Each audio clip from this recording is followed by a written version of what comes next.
Did Taekwon practice today? Yes. Yes, okay.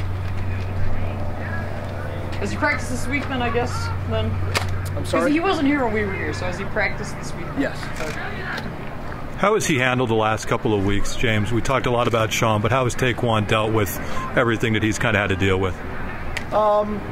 Pretty well. I think him and Vayu both have handled things pretty well. They both have gotten a bunch of reps.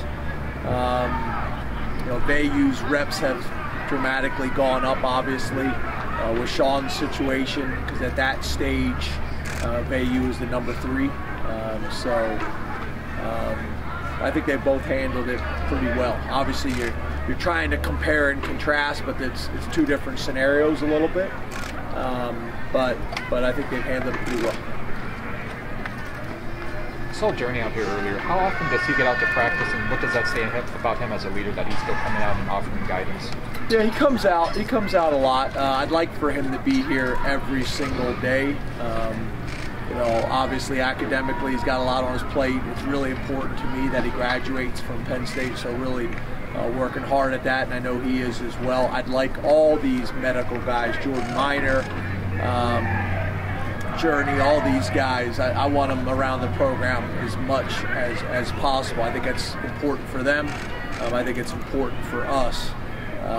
We've had kind of an unusual number of them, with pretty serious cases since I've been here, probably more so than I've been around. James, considering Tyler Warren's history at quarterback and your usage of him as a Wildcat, Sean didn't seem like a capable runner at the goal line last week in terms of utilizing him that way. Is Warren a guy that you continue to monitor, and maybe being that short yardage guy? You used him at the 4th down in overtime. Yeah, definitely. Obviously, that's what the package is for. There's strengths and minuses that come with that. Obviously, when it's your quarterback doing it, they have to defend kind of more of a wide open offense. But there's a place, obviously, for Tyler doing that, and we'll continue to do that. James, when you look at kind of your running game, is Audrey the only one that's asking questions? It's my show today, right? My time. This is their third.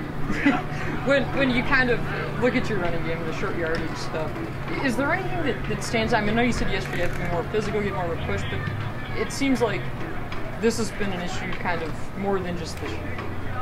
Yeah, I think the first thing, to your point, it's fundamentals and technique.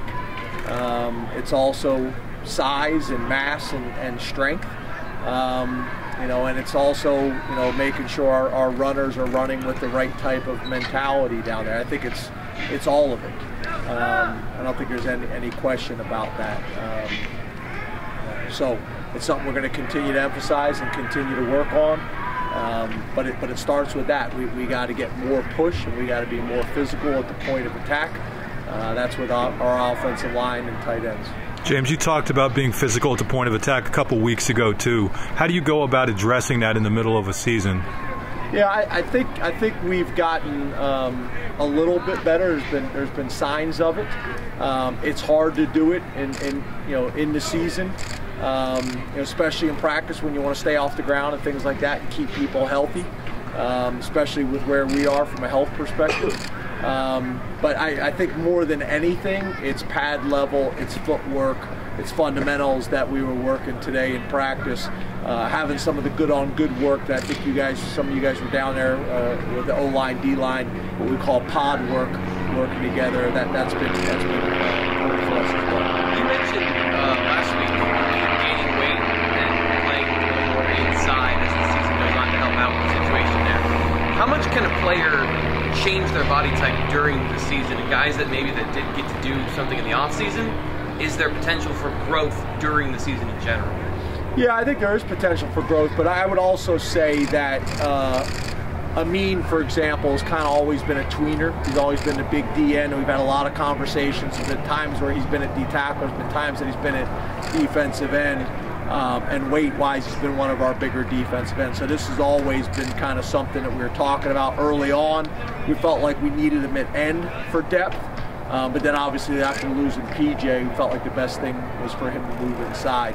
But there are some challenges that come with that.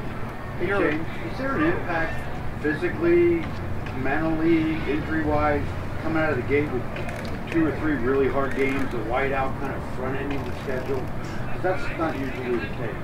Yeah, I think there's a lot of things that factor into it. From a scheduling philosophy, whether it's the Big Ten scheduling philosophy, whether it's our scheduling philosophy. Our beginning of the season was very challenging, was very physical, was against very physical style teams, and with that, comes wear and tear and an importance of development from a depth perspective. One of the other things that we've been able to do in years past is play a lot of guys early on, develop them for depth later in the season, and you really didn't get to do either early on this season. So that's the nature of it. We knew it was coming. We need to be prepared for it throughout summer, throughout the off season and things like that, once we decided to go with that type of schedule. James, I think Travion Henderson was the 4th running back in week 1 for Ohio State. What have you all seen from his body of work as a freshman that makes him such a standout right away? Yeah, I think he's changed them. They've always obviously been talented at the running back position, but he's made them just so much more explosive. I obviously was a highly regarded guy out of high school, and he's showing that he's been able to do it. I think the biggest thing where he's different is the speed. He's extremely explosive, obviously behind one of the bigger offensive lines in the country, and then obviously the threats that they have on the perimeter as well. It's a challenging combination of athletes to stop. You're a relationship guy. When it comes to some of the stuff we've talked about away from football this week, at the end of the day, everybody just sort of has to take somebody's word for what they say. Do you worry about burning goodwill with people that you have to talk to? How do you balance whatever's going on in your life with the things you want to achieve here, the things you want to achieve in general, and getting that done while at the same time keeping life to yourself? Yeah, I think it's fair. At some point, I'd love the guys to sit down with you guys over a beer and talk through all of this. Talk through all of this in detail, kind of how it goes, the challenging situations that coaches are put in sometimes, especially if you're trying to be honest and upfront with everybody, and that's something that's very, very important to me. I think I have shown my loyalty to this team, to this program, to this community. I think I've been pretty consistent with that. There's times that you're put in challenging situations, and I just always want to be able to, when I say something, it's done, and it's in stone. And when you're talking about the future, that can be challenging at times. So I am fiercely loyal to Penn State. I am fiercely loyal, most importantly, to these players and the staff. But there's a lot of moving parts with all of these things. There's a lot of moving parts, some of which we have talked about in the past. But at some point when it's appropriate, I would love to sit down with you guys and just kind of talk through college football, talk through these circumstances and these situations that come up. But I think your question is a fair one.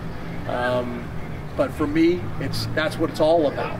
It's about my relationships with these players and the staff and the people in that Lash building and the people in the community. And I think if people really would just take a minute and kind of think about how we've conducted ourselves over 8 years in the community and everything else, I think our actions have aligned with that every step of the way. 2 more.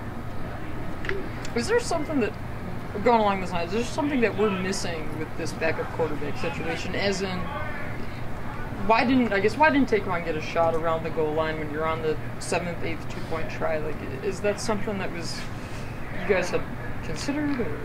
I think, like I've stated before, we felt like through practice, hours of evaluation on the field, hours of evaluation on film, that Sean gave us the best chance to win. Although he was limited, we felt like he gave us the best chance to win at this time. based on everything we know. I remember having a similar conversation with you guys a few years back about Trace McSorley. James, both you and Sean this week have mentioned that he needs to be able to run the ball for this offense to do what it can do and create behind the line of scrimmage as well.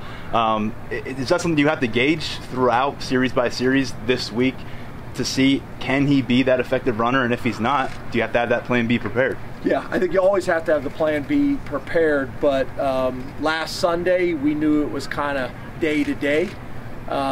This Sunday, in my conversations, I think he's got a real good chance to be as close to 100% as we've seen in multiple weeks. Thank you. Thanks, guys. Thanks. Thanks, James.